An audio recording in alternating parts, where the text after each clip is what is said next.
The campaign of Total War Warhammer is the grand strategic game where you will manage your faction's economy, build your settlements, raise and maintain your armies, make nice with your allies, and wage war on your enemies across the old world. There is much depth and nuance to the campaign, but this video is to help you understand the broader basic points of gameplay that will help find some solid footing from which to begin your conquests. Each race has its own unique playstyle, but we will be using the Empire interface in this video to show you the core gameplay of the game.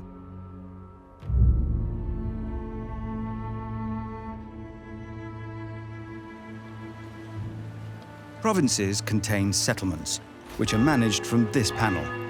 All the settlements in a province, in this case Reichland, are shown here, both yours and those belonging to other factions. Settlements are made up of buildings, which are constructed here.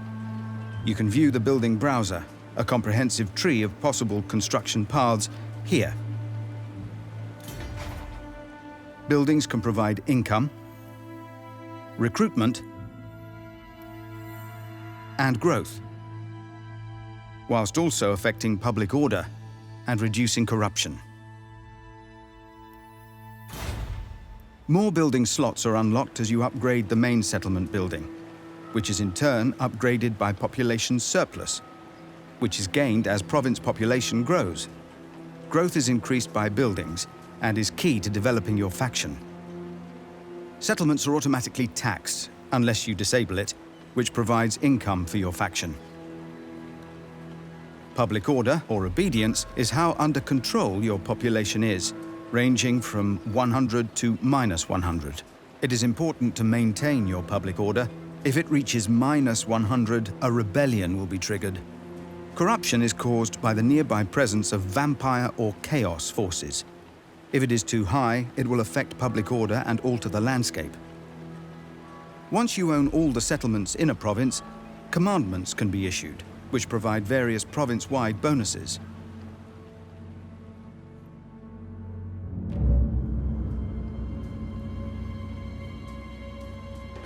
All armies are led by a lord, which are recruited from the province overview panel. Lords are the generals of your army, and an army cannot exist without a lord leading it. Every army has a movement zone that shows how far they can move in a single turn. They also have a zone of control around them, which enemy armies cannot move through unless they intend to attack, making them useful for blocking routes for other armies. Units are recruited to a lord's army from the army panel. Every unit has an upfront cost to recruit, as well as a per-turn upkeep cost. The more units you have, the more you will pay every turn to maintain them, so ensure you have the necessary income to afford your units every turn. For each new army you raise, the faction-wide unit upkeep will increase, so be mindful when recruiting new armies and units. Each unit is represented by a unit card on the army. More detailed information on a unit can be found on the Unit Information panel. Armies are used to attack other armies and settlements. Attacking an army shows you the pre-battle panel. Here you can see the balance of power bar, which shows you who the battle favors based on relative army strengths. You can also choose whether to fight the battle personally, auto-resolve it, or retreat. Armies can move across the map depending on their stance. You can change your army's stance from the stance menu. Each stance confers various benefits and detriments upon the army. Armies attacking settlements will fight for control of it, fighting past any garrison armies it may have. If the settlement has a crenellated banner, it is a walled settlement and will be a siege battle, requiring that you construct siege equipment to breach it. Unwalled settlements will be standard land battles. Alternatively, you can maintain the siege and attempt to starve the defenders into submission over many turns.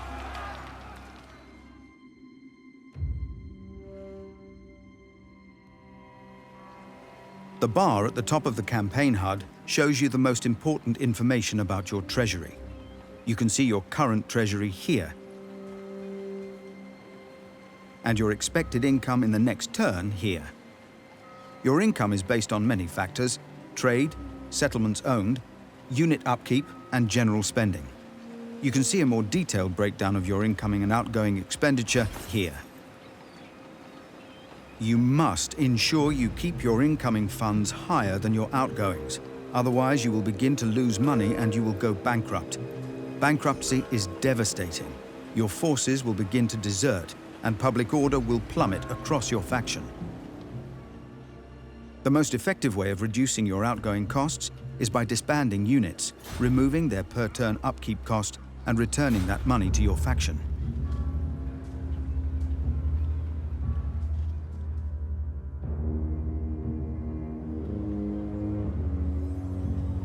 All races can attack the settlements of others, sacking, looting, and razing to their heart's content. But occupation of settlements can only be done between certain races. Who calls? By selecting one of your armies, then hovering over a settlement, the tooltip will tell you whether you can occupy it.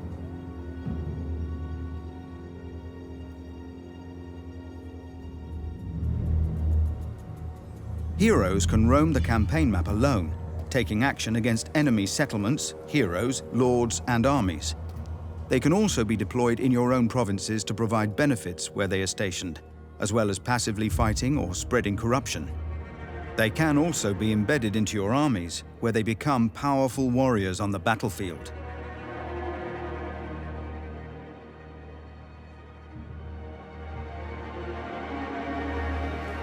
All lords and heroes gain experience from fighting and performing actions, which, when they level up, grant them skill points. Skill points can be spent on the Skills tab of the Character Details panel. Skills improve a character both on the campaign and in battle, granting them campaign and battle bonuses, as well as unlocking new spells, abilities, and mounts. On the Details tab, you can also provide characters with equipment, which confers various benefits on that character, as well as followers and banners. These items are acquired through the course of your campaign.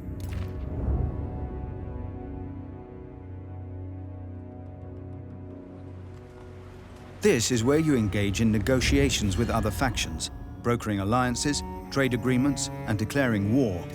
Factions can even confederate, joining them together as one.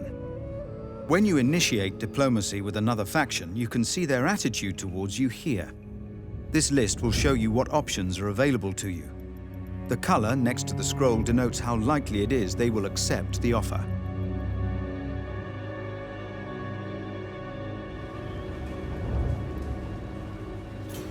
All factions can research new technology over time, improving their military and civil capabilities. Each technology has a small marker here to tell you exactly how many turns it will take to research.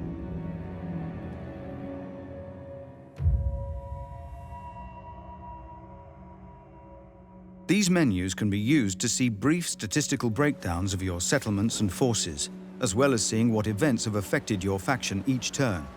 Selecting an army or a settlement will take you to it. You will also find the types of missions and quests available to you here. Completing them as they are issued will grant you a reward. Lords will generate quests as they level up. Completing the chain of quests and winning the subsequent battle will reward you with some of the most powerful magic items in the game. Further information on the game can be learned by playing the introduction when selecting a campaign, and also the comprehensive game guide, accessed from the top left of the campaign and battle HUD. Armed with this knowledge of the campaign game, you are ready to go forth and conquer the old world.